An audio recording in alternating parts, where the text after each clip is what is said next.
Okay, the lesson today is about the use of your first finger. Usually use your first finger as a bar, what we call a bar, B-A-R-R-E. What that means is that you take your first finger and you put it across all three frets flat down like that, so that you can play all three of them nice and cleanly. So, what does that do? Well, if that's a G chord, that's a C chord, G, A, B, C. That's a D chord, that's an E chord, that's a B flat chord. So the first thing that you've got is a real easy way of playing lots of different chords. You just put your first finger down across it. In the same way that if you've got a slide, just happen to have one here, there's a C, there's a B flat. Yeah?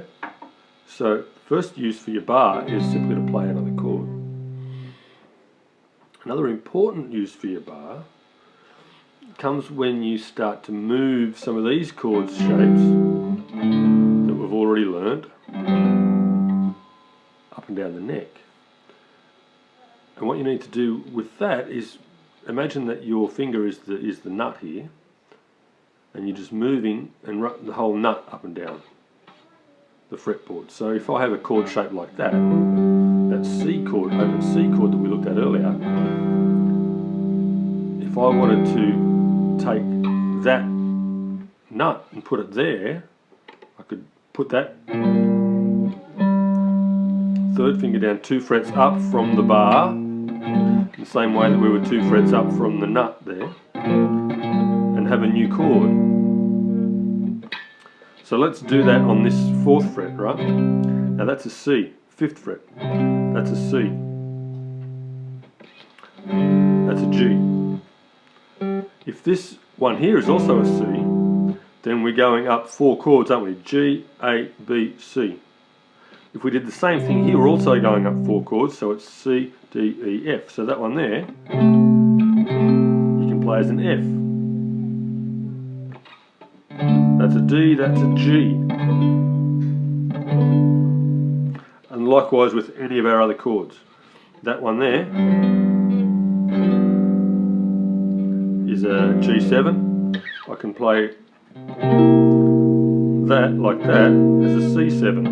Now that's a pretty wild old stretch there, don't take that on just yet, but I'm just explaining how these bars work and how you can move chords up and down with them.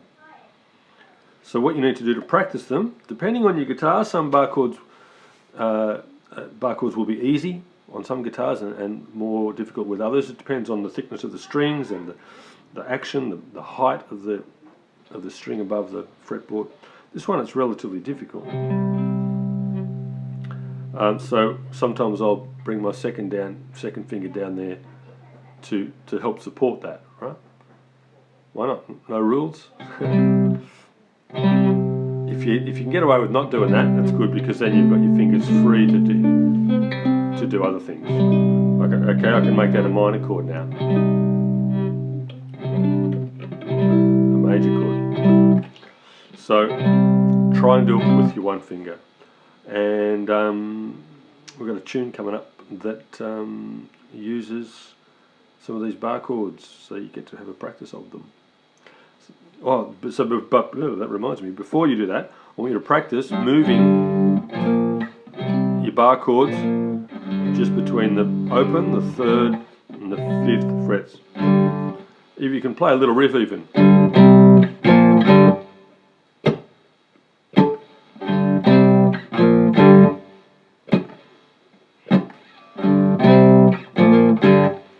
Okay, so it's 2, 3, and 1, and 2, and 1, and 2, and. Okay, listen for that rather than try and analyse it too much. But the idea is to practice moving your bars up and down the fretboard, because you do a lot of that on a 3-string when you're playing simple tunes. Cool, see you soon.